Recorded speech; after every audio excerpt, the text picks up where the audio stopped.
Good afternoon, one and all. Welcome to the third session for the AICTE ATAL Academy sponsored Faculty Development Program.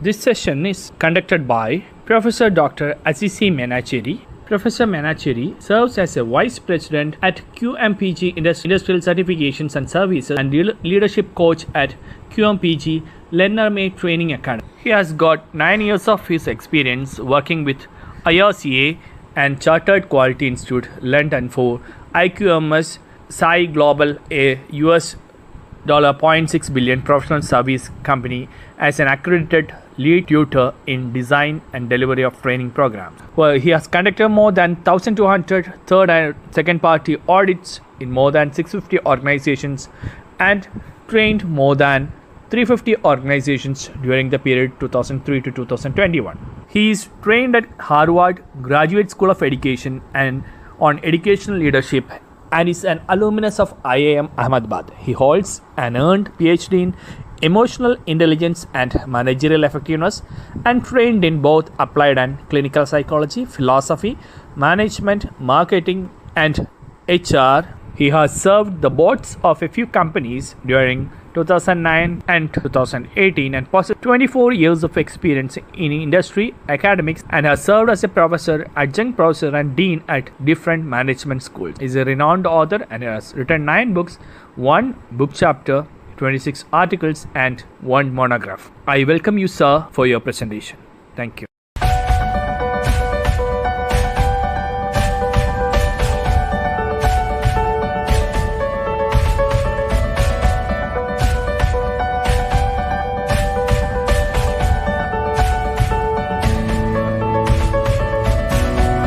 Hello, sir. So, good morning to all. So, we will start with today's session. It's a continuation of yesterday's session. I welcome Dr. Azizi and Dr. Kisali ma'am to the Faculty Development Program organized by National College of Pharmacy. Sir, over to you, sir. The next level of ideas to creation, thinking to action, imagination to experimentation, and road to creativity, retrospective. Please understand. See, why we continuously think? There are different levels. Obsessive thinking. You would have heard about obsessive compulsive disorder, diagnostics and statistical manual 5 discuss about that. See, continuous thought processes are coming due to anxiety, depression, and fear. Maybe conscious to many and unconscious to some other people. So continuously when thought process comes, we don't get up early in the morning. We keep on thinking, but we never do action. This has happened to Arjuna also. I'm talking about Arjuna in Mahabharata. So challenges and goal achievements. When we have faced challenges as well as when we have goal achievements, please understand what happens. What happened to Arjuna? Conflict. Then keep the bow and arrow down. Don't fight like a warrior. So we also face different type of challenges. We also have a lot of goals, and we have anxiety, depression, and fear. And rather we are in the future or in the past. We are disconnected. We are not connected from the now, from the present moment. Please understand. So this is the reason for obsessive and compulsive thinking. And maybe if you keep on thinking for half an hour, 1 hour, 2 hours, whenever we walk, we are thinking. Whenever we, take food, we are thinking. Whenever we take bath, we are thinking. So continuously obsessive thought process are coming. And then comes compulsion. Compulsion in action. Okay. So I am not going for that clinical aspects of that. But why we have obsessive thought processes? Because we think too much.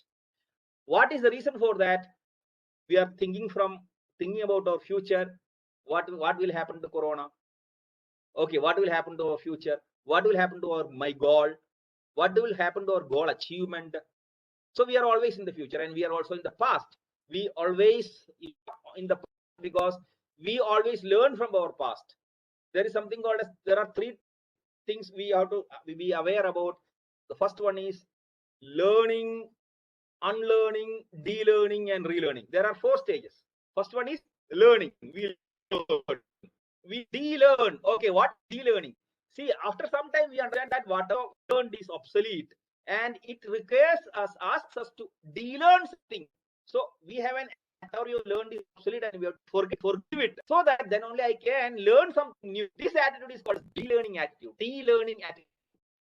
So to have a de-learning attitude, we need to understand that I have to forget and forgive a lot of things, whatever I learned. Maybe it is drug abuse, maybe it is alcohol abuse. Everything is a learned behavior. Please understand. Alcohol abuse is a learned behavior. Drug abuse is a learned behavior.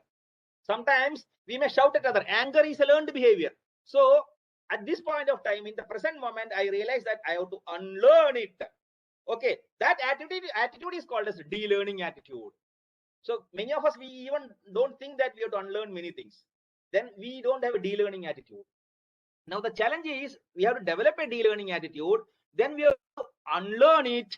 Then we have to relearn new attitudes, new thought process, new belief systems. So we are in the past. Why? We are in the past because we are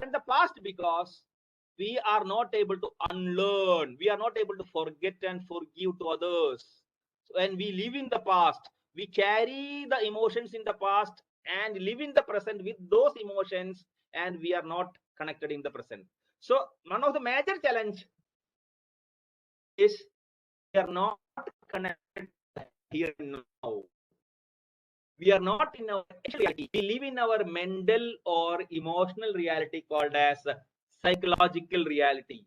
So we are always thinking obsessive. Whenever I walk, I'm thinking something else. So I'm walking very slow. Whenever I think about a book and I'm writing a book, many distractions comes in between, and I'm not at all able to complete the book fast because thought process, continuous obsessions. Hope you're able to understand. So we are here to live in our experiential reality within the present, away from our mental and emotional realities. So this is the second challenge, why we are not able to connect, why we are not able to do action with intensity. The meaning, see, what I'm telling is action with intensity. That is what is required. Now let us see. You take any religion, whether it is Lord Krishna or Lao Tzu or Lord Buddha or Lord Jesus Christ, whoever, the core essence of excellence is not about living in the past or in the future. It is all about living in the now. Please understand. This is what. Okay. Now, how we can do that? Practice mindfulness techniques. Don't own or possess anything. Don't own or possess anything. You may have 1,000 crores of worth assets with you, but don't possess it. Don't try to hold on with your achievements. I am the CEO of a company. Now I want to hold on to my achievements. I want to sustain and survive as a CEO. Then problems arises. We don't connect with our reality. Do something to the fullest, but have detached involvement. Do something to the fullest. It doesn't mean that you're attached to it with detached involvement. This is how we can enhance intensity in action. So if I or you want to enhance intensity in action, you may be a billionaire, but you don't possess your possessions. You may be a CEO or a chairman of a company, but you don't want to hold on to your achievements. Okay, I am chairman. So what? Next day, I'm ready to step down also if required. So you are not attached to your positions. Now, if we need to understand this, if you do the meta-analysis about the practice, excellence, we can understand in yogic tradition, Vipassana tradition, Zen, Kabbalah, mindfulness, like American Psychiatric and Psychological Association. Everyone focus on our shifting from our psychological reality to our existential reality. We exist, as Dr. C.C. Mashiri, I exist now in this present. Tomorrow, next moment, I may die. Past hour. Now I exist. My existence is only through the present moment or the past moment. So we have to unlearn our cognitive monkey mind, and we have to shift to our present. And this is the core essence of action. If you don't shift, we cannot enhance our intensity in action. In fact, we have worked on a book called Essence of Excellence. We have did a thematic analysis of that. We have taken, we have did a meta-analysis of wisdom literatures, myself and Dr. Giselle, and we are on the final stages of publishing a book. Just to mention this is a core essence of excellence: thematic analysis, what Lord Krishna has told, what Jesus Christ has told, what Lord Buddha has told, what Lao Tzu has told, what Dr. Sigmund Freud has told. Childhood traumas, conflicts, and frustrations are the reason for irrational behavior or illness. So he's talking about the past. Now, what is solution? Reconstructive exploration of past and change through insight and permissiveness in the now. This is a solution. What Freud has told. Goal set and right therapist at the self. This is how we solve the problem. So we have analyzed with religion, thought process, almost whatever is available, and we have also taken inputs from Six Sigma process approach of Six Sigma, where perfection is achieved while focusing on the process, the way, process capability. There are only 3.3 defects in a million opportunities. There are only 3.3 defects in a million, that is 10 lakhs opportunities. So can you just imagine how many flights are going up and coming down in a day? Considering all flight stations and aerodromes, more than 17 lakhs. One error in a day, you are not going to fly. So what the solution, how we can be experiential is be existential. We all know we exist. We don't breathe. We won't exist. If we don't breathe, we don't exist. See, stop taking breath. We don't exist for more than 1 minute or 3 minutes or 5 minutes. Be aware of your breath. That is the way you can connect to. That is the way you can connect to existence, your existence. For that, then you will have to act to the fullest with a detached involvement, without contention or competition. You are not competing with an external person. No competition, no contention. You will compete only with yourself for excellence. If you reach that warrior type of stage, you will coolly face anyone with a smile on your face. You are not going to contend or compete. You will only compete with myself. I will compete with myself. You will compete with yourself. And you will be fully submitting in your own karma. Intensity in action, where you will achieve a level of excellence and sustain it. Because you are acting. You are not thinking. You are acting. This is what Lord Krishna told Arjuna: do act like a warrior and do your karma. What is your karma? What is your duty? You are a warrior. You have to fight for justice. So you do that. Karmanye vadegara. So as teacher, my purpose is to understand my student, co-learn my student, understand my student, co-learn my student, and add value to my student. Please understand, in nature, the highest value is to exist and survive. AICTE is a man-made value. Please understand. How many of you heard about Mimamsa principle of Indian legal thought? A big fish is going and eating a small fish. Where is justice in nature? A lion is going and eating a deer. Where is justice in nature? A deer is running for existence. A rabbit is running for existence. And lion is hunting for existence. Please understand. Now, in nature, the highest value is not equity or justice. It is to exist and survive. But man has made a lot of values called as equity and justice. Good, well, that is the requirement of a society. But we need to understand that there are several levels of existence. To exist to survive, exist to achieve, exist to grow, exist to sustain, and exist to expand. Please understand. So first we exist to survive, right? We want existence for survival. Please understand. Second, we are existing for achievement.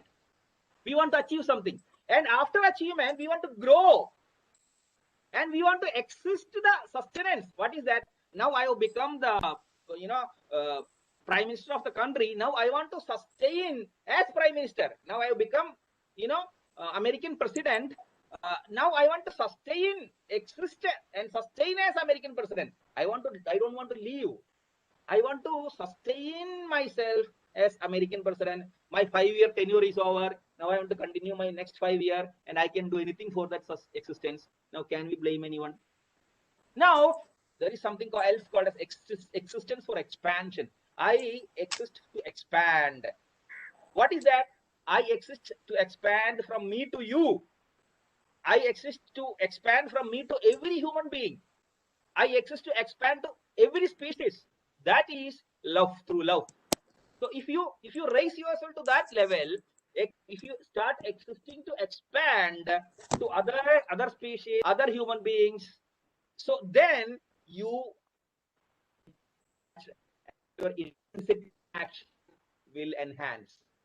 Now, first, see, detach from survival need, detach from achievement need, detach from growth need, detach from sustenance need, detach from expansion need. That is the stage where you will go for samadhi. Detach for expansion need. And to a level of experience, we need to understand that there is no meaning in holding on to possession after a stage. It depends on your cognitive growth and spiritual growth. Now, the moment you start detaching your survival need, you are free from our. I'm from survival need. For what? I have made what I did. I could do. That's enough. So this is a state of or satchita. In Indian philosophy, it's called I am Chit and I am Ananda.